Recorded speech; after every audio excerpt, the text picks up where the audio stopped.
We're discussing today the small and medium enterprises and the importance of technology and their importance for the economy and investment in Egypt. To shed more light on this, we have the pleasure to have this phone with Dr. Mohammed Azzam, board member of the International Association of Management of Technology. Good afternoon, sir. Good afternoon. Well, Dr. Azzam, what are the facilities that the government is providing in order to encourage more medium and small enterprises? Thank you for this question. Actually, small and medium enterprises are the backbone of any economy. They are representing like 80% of the businesses, and they are contributing to the global GDP by 40%, and they are employing like 50% of the global workforce. So the SMEs is really the backbone, and they are the main driver for any economic progression in any country, especially in a country like Egypt. And we are witnessing now so many steps towards leveraging the capacity of SMEs. We have a new specific law for SMEs that is providing a lot of financial and non-financial support to this sector of enterprises. And we are witnessing also a lot of programs that helping SMEs to becoming more innovative, more productive in different sectors, especially in the environment sector and in the technology sector. And we are now having so many training programs to upskill and reskill their staff member capacity and capabilities to meet with the new demands and the new dynamics of the economy that is totally dependent on how to use and utilize technology in every aspect. So having this kind of SMEs and connect them to a sort of a cluster, this of course will boost the whole economic development all over the country, and also will help them to grow and achieve sustainable development as well. And this is, we need to look at the SMEs from a different perspective, and we need to connect them as feeding industries to the larger players within the economic cluster across the country. Yes, Dr. Azzam, I would like to stop on a word that you've just mentioned, describing the small and medium enterprises as the backbone of the Egyptian economy. Could you explain more? We always have the thinking, people are always thinking that the backbone of any economy is the big projects and the mega projects. So could you please explain more concerning the importance of the SMEs for boosting economy, being the backbone of economy? Of course, they are the backbone here in Egypt and all over the world, by the way. This is how it works in any economy, a developed economy or even a developing economy. Because they are representing 80% of the businesses, and they are contributing to the GDP by 40%, and they are responsible of 50% of employment. So they are capable to produce, they are capable to employ people, they are capable to be integrated with and the global or the national economic ecosystem easily if they have a valuable product or service. That's very important, of course. And the possibility of their growth is always there. However, they need to be connected with the other players. They cannot work alone in the economic sector unless if we are talking here what's called the local cluster, which is like pharmacies, groceries, and so on and so forth. But the most important SMEs, or the most important role of SMEs, is within what's called traded cluster, that you are connecting these SMEs to larger enterprises with the other stakeholders within economic cluster to becoming a feeding industry, and then they would be able to provide the other stakeholders within this cluster with a kind of high value, high quality product and services And this is the only way to have a sort of sustainable development on the local level and on the national level as well.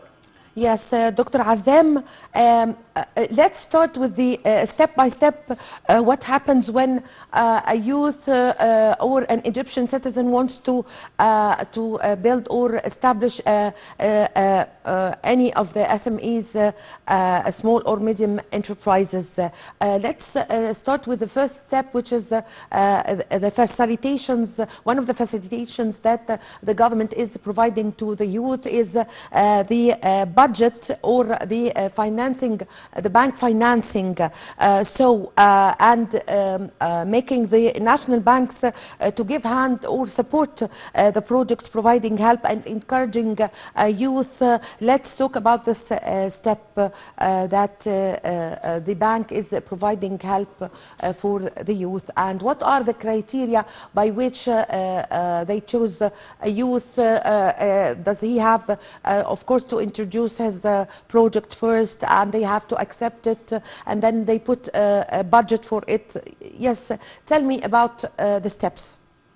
Actually, by the law, there are several preferable economic sectors that can grant a lot of support and from the government. And this is stated by the law, like the environmental business sector, the agribusiness, the manufacturing, the telecom, the high-tech, the information and communication technology, the software development, and so on and so forth. And there are a lot of financing mechanisms, not only the banks here, and you can find through the banks is the loans but at very low interest rate, and we're witnessing the new initiative by the government of Egypt in this regard. And also especially for the companies or the startups or the small and medium enterprises working in high-tech domain or environment, you can find what's called angel investment, you can find what's called the venture capitalists, and this are the main financer for the high-tech working domain for SMEs. So it's very easy if you are capable of producing a product or a service of a quality that you can have a sort of a study or a market study or feasibility study, a small one, and go to the financial institutions and get their support. Also, besides the financial support, there are a lot of other venues for the non-financial support, which is very important as the financial support, by the way, because the non-financial support that include training, mentorship, adjusting the way you conduct business, help you to understand the marketing technique, helping to understand how to grow your business, how to make a presentation for your ideas, how you can have a sort of negotiation with the other stakeholders within your industry. So this is kind of skills are needed as and they are important as the other financial instruments that to grow the business. So it's always there is a way here if there is a will, and if the small and medium enterprise has a real value, I think this could prosper and they could grow their business. And even with the utilization of technology like the online platforms, the e-commerce platform, you would be able also to not only selling to the local market or to the regional market, but also to the international market. So using the technology here is very important at the back office, or what's called back office, for having you organize your work, keeping your records, manage and monitor your inventory and your suppliers, as well as having a sort of online presence to expose your product and services to the other parts within the country or within the region or even globally, as well as you need to employ technology to improve your core competence and the quality of the produced products or services that SMEs is doing. Yes, Dr. Azam, let's talk now about the importance or the role of technology in the small and medium enterprises. the technology is all there actually, and you cannot grow, you cannot sustain your growth, you cannot be competitive without utilizing technology. And here, the technology, either you are using the technology to manage your business, or you utilize technology to improve the quality and make your products and services have a sort of a competitive edge over the competition. So technology is not only for just managing my records or managing my inventory, but also I need what's called appropriate technology that serves my core competence, my core products and services, and this could be actually acquired by having a sort of collaboration between the institutions, the R&D or research and development institution and academia. This is very important notion that SMEs should understand actually.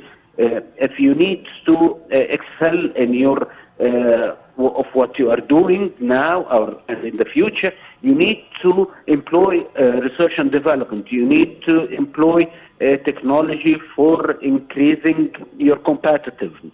And of course, as a small and medium enterprise, you cannot hire and retain such expensive expertise. So this is the role of having a sort of collaboration between your venture and the research and development institution and the academia, and the doors are open for such collaboration.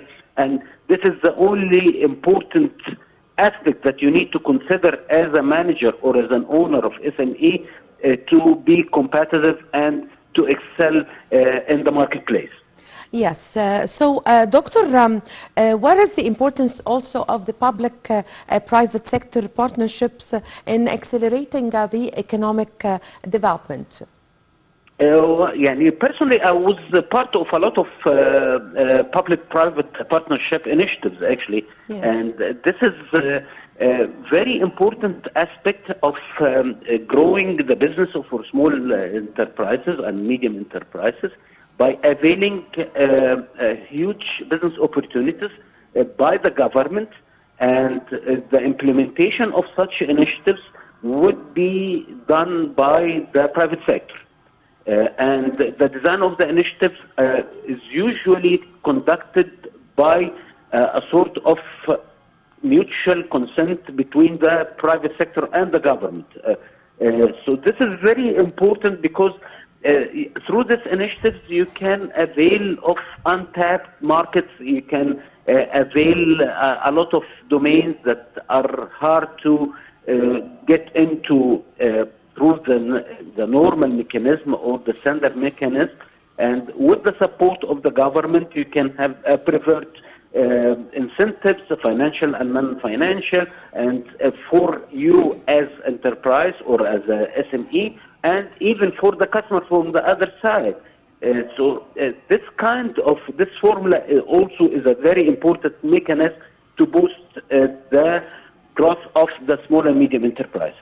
Yes. Dr. Azam, Egypt and the UK have signed a memorandum of understanding to provide technical support for Egypt to build the required capabilities to boost the structural reforms that involve the private sector.